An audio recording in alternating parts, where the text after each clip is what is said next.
Hello children, welcome to class 9. I hope you all are doing well.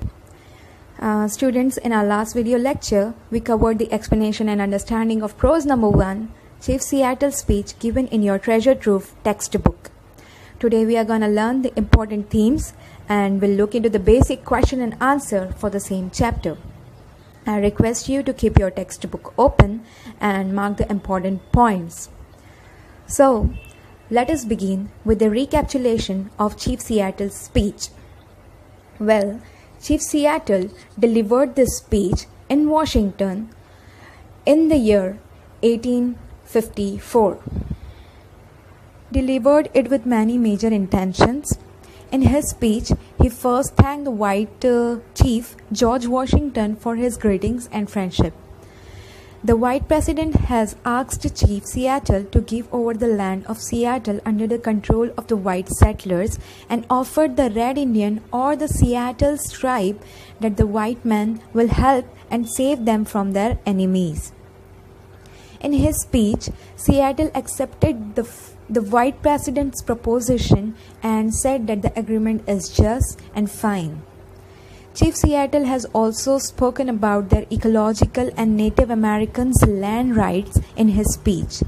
Like the land is not just a land, but the land with the culture and memories of their ancestors, and that the soul or spirits of their ancestors wanders over the mountains and the shores of Seattle. The Red Man's chief also appeals to the white settlers to be kind and just with the Seattle's tribe. In the end of his speech, Chief Seattle asked the white president and his people the assurance that the white man will never do any harm to Seattle's tribe. And at last, Chief Seattle also offers greetings and friendship to the white settlers. Children, now let us ponder over the major themes of this chapter. In Chief Seattle's speech, we have the theme of friendship, control, religion, trust, and acceptance. We realize from the beginning of the speech that Chief Seattle comes in peace or friendship towards the white man or white settlers.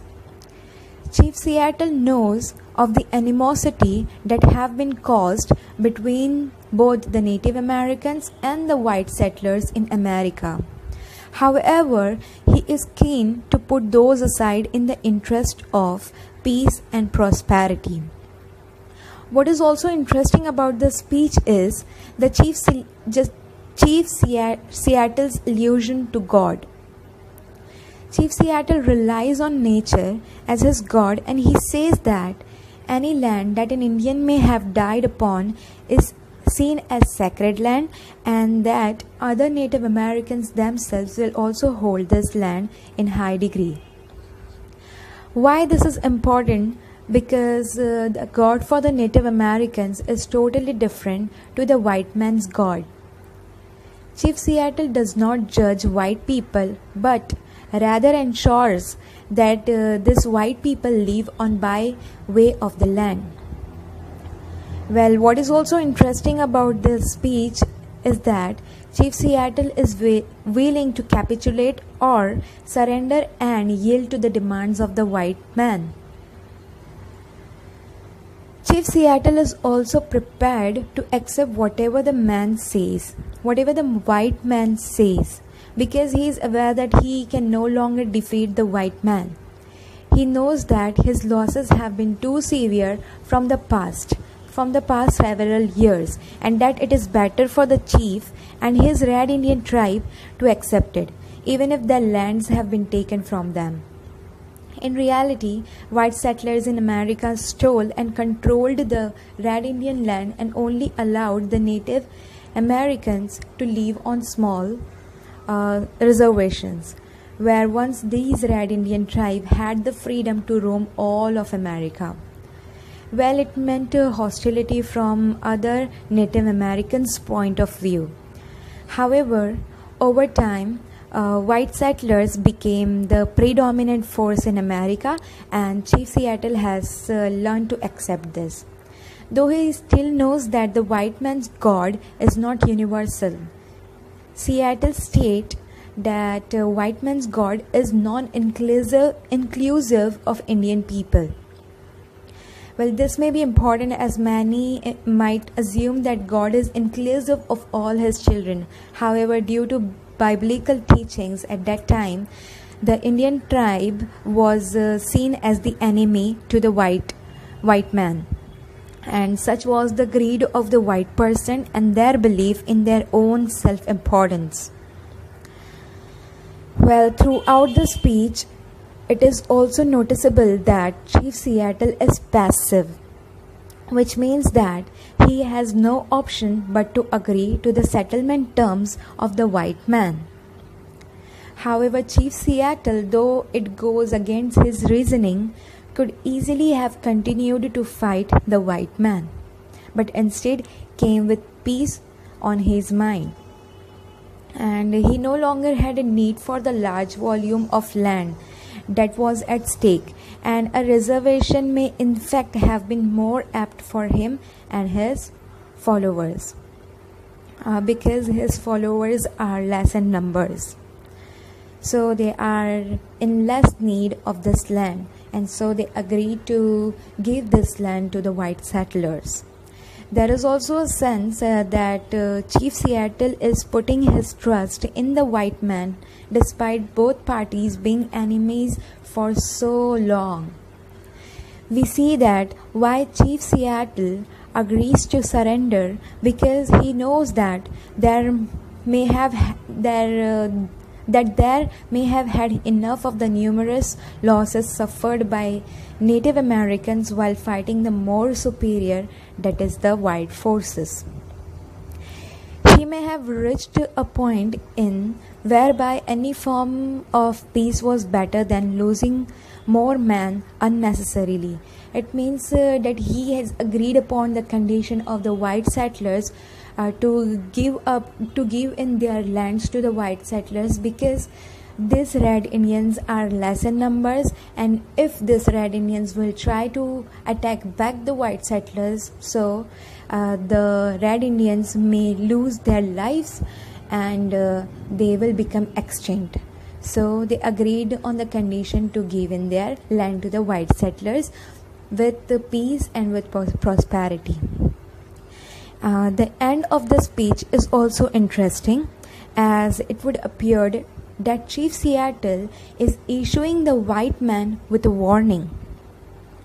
Let him be just, deal kindly with my people, for the dead are not altogether powerless. This particular statement has been given in your text, and Chief Seattle by this statement is issuing the white president George Washington with a warning.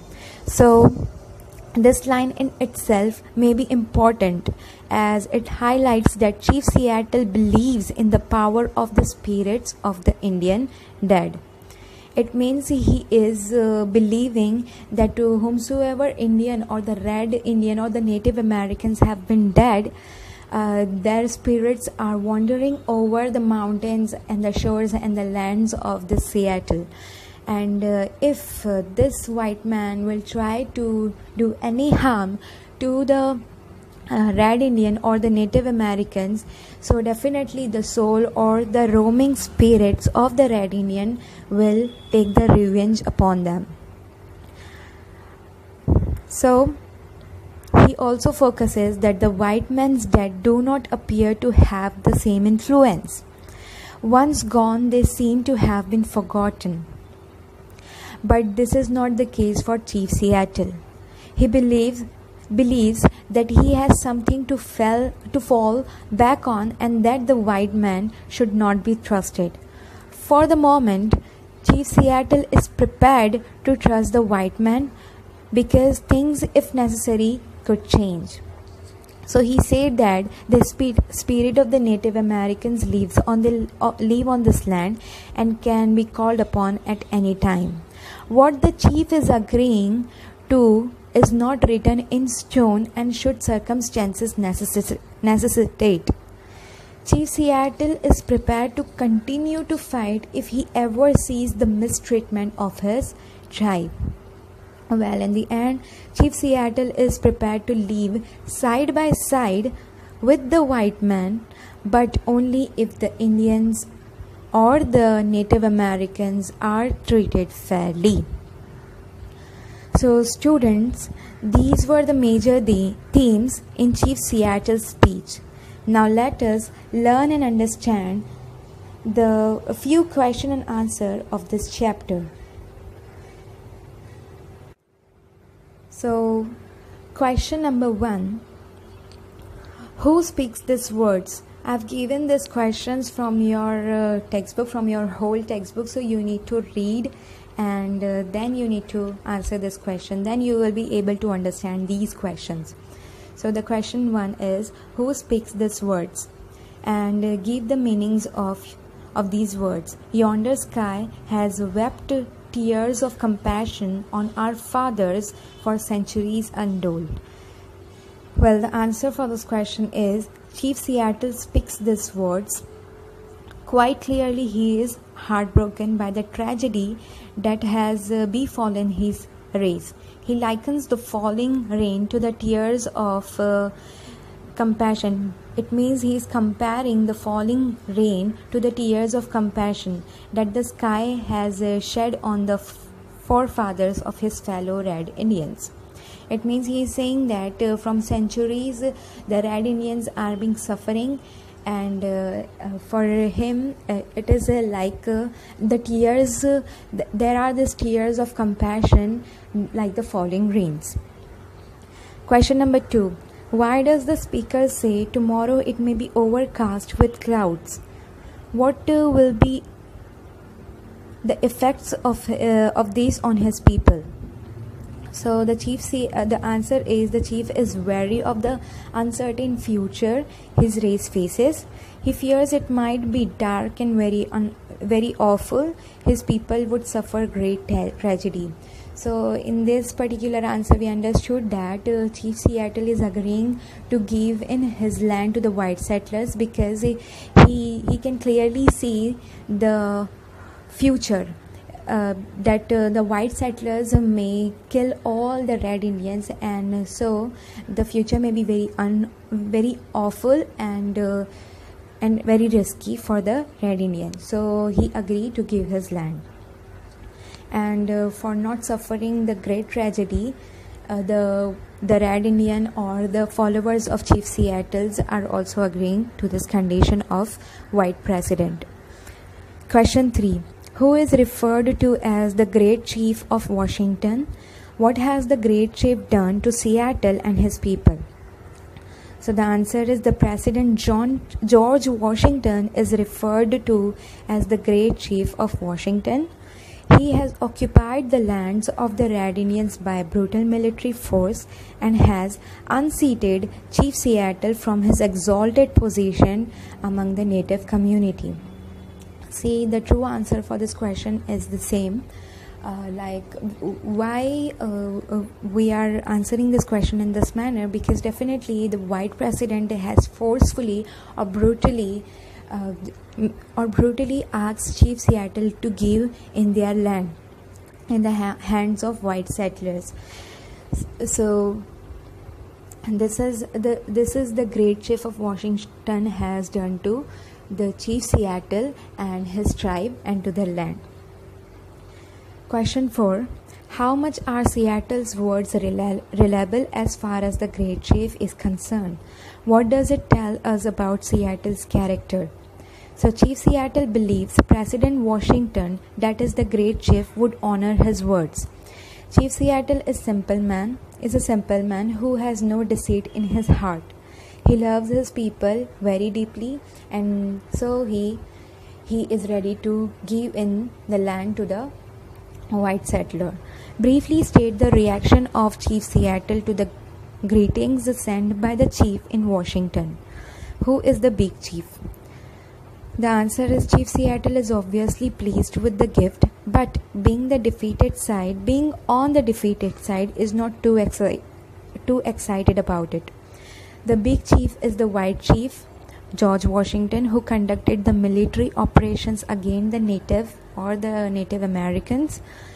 His name is Isaac Stevens, who was the governor of Washington. So children, now I request you to read the chapter and do the given homework. We will meet again with the new video session. Stay home, take care, bye.